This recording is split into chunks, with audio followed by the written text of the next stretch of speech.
Unfortunately, the Locky Trinity slump continued this past weekend as Francis Marshall decided to believe in his wrestling 2 rounds too late.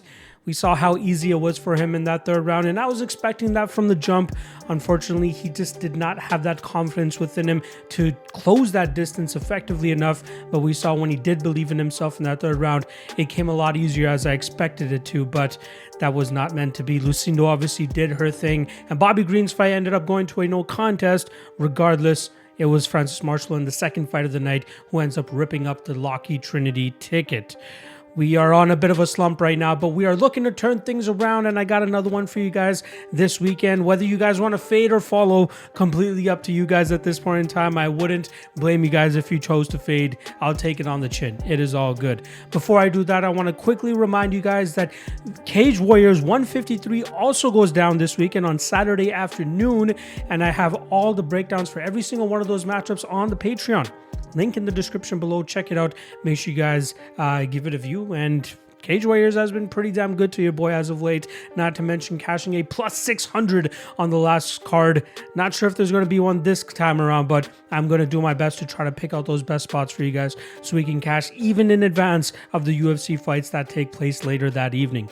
All right, let's get right into the Locky Trinity. First up, in the first leg of the Locky Trinity is going to be Stephanie Egger. She's going up against UFC newcomer Irina Alekseeva. I don't understand the UFC signing of this Russian fighter. She's 4-1. She's only coming off of one win. She's missed weight in 2 of her fights already. She's going up a weight class, so hopefully she's able to make the weight this time around. She seems to have a judo background similar to Stephanie Egger. However, Egger is far too superior in that realm. In my opinion, I think she'll be the stronger fighter as well. Has gone up against way more legitimate competition, and I think we'll see Egger get that top position as she's used to getting and doing some big damage from on top, and more than likely even getting a finish in this spot. I completely understand why she's minus 300. I was more than happy to take that shot and make her the first leg of the Locky Trinity. Second leg is a pick'em line here, which makes the parlay obviously a little bit juicier, but I'm going to go with my guy Martin Buday. Now, I get it. A lot of people are low on him because of his lackluster performance against Lucas Dresky last time around. I was a guy that was heavily invested in Buday that night and really thought I was going to have to rip up all my tickets, considering the fact that when that fight went to a decision, I didn't feel all that good about it. But it seemed like the judges ended up scoring his forward pressure and the big shots he was landing compared to the volume that was coming back his way from the Dresky side. However, that is not how Buday normally fights. Buday normally goes out there, pushes his opponents up against the cage, roughs them up with some dirty boxing, some good knees up the middle as well, but he just wears on his opponent's gas tank, slows them down, beats them up in the clinch, and then starts to kick it into next gear in the second and third rounds, and from there he's able to get these guys out of there. I'm a big Jake Collier guy. If you guys have been following me for a while, I've been beating that Jake Collier drum since he defeated Gian Vellante in his second fight up at heavyweight, but I just don't think that this is a great matchup for him. Pure skill set wise, sure, he might be better than Martin Buday, but I think he's going to struggle, especially with that pressure and that the consistent forward pressure that we're going to see from Buday in this fight. We've seen Jake Collier have bad body language late in fights in the past. The one that really comes to mind is the Carlos Felipe fight, where that guy was continuously moving forward, throwing big bombs and landing them. And even though Jake Collier was having some good success of his own, it just didn't look like he was in the driver's seat of that fight. That's what I'm expecting from Buday here. I love his high, tight defense, his constant forward pressure, and the dirty boxing that he gets done in the clinch. I expect him to really wear on Collier here and potentially finish him in the second or third round of this matchup.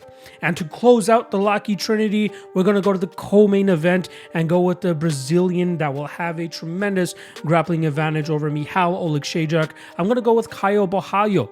I feel pretty damn good about him in this spot, although I will say I felt best about Natan Levy over Pete Rodriguez. That fight has now been pushed, I believe, to mid-May if I'm not mistaken, so I will definitely be getting my money back on Natan Levy for that matchup. But for this weekend, I really think the grappling advantage for Borralho is going to be very significant here against Oleksiejczuk. I get it. Oleksiejczuk was able to reverse the position against Cody Brundage in his last matchup when he went up against a grappler. However, Borralho good wrestling, better jiu-jitsu than Cody Brundage, he's going to be able to maintain those positions that Brundage was unsuccessful in terms of maintaining. And that will allow him to either open up a submission opportunity or continuously keep Oleg Shayjuk on the ground, where Oleg Shayjuk is harmless and he's able to do some good work from on top and drag him through the mud, drag him through the grind. And I believe that Borralho will win this fight, again, either by submission or decision, but I think he's going to make it look very dominant with the ease in which he gets the takedowns and the ease in which he's going to be able to control this fight on the mat. It is going to be dangerous in the striking realm, especially with the way that Oleg Shayjuk throws with his combinations and uses his body work, but I think that a large portion of that success is going to be nullified by the constant grinding and grappling of Caio Borralho. Earlier this week when I dropped it on the Patreon, this parlay paid out plus 234. Now I'm seeing it around plus 222. Always a little bit of a change in terms of the odds. They're obviously not drastically, but usually the guys on the Patreon get a little bit of a better number.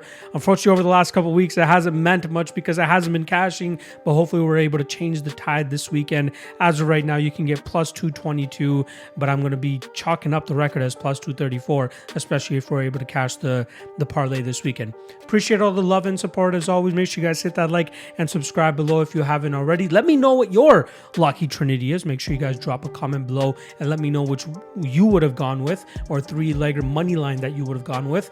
And reminder that Cage Warriors 153 goes down on Saturday. All breakdowns will be on the Patreon. Check the link in the description below. And I will see you guys tomorrow for the 3 best prop bets for UFC Vegas 72.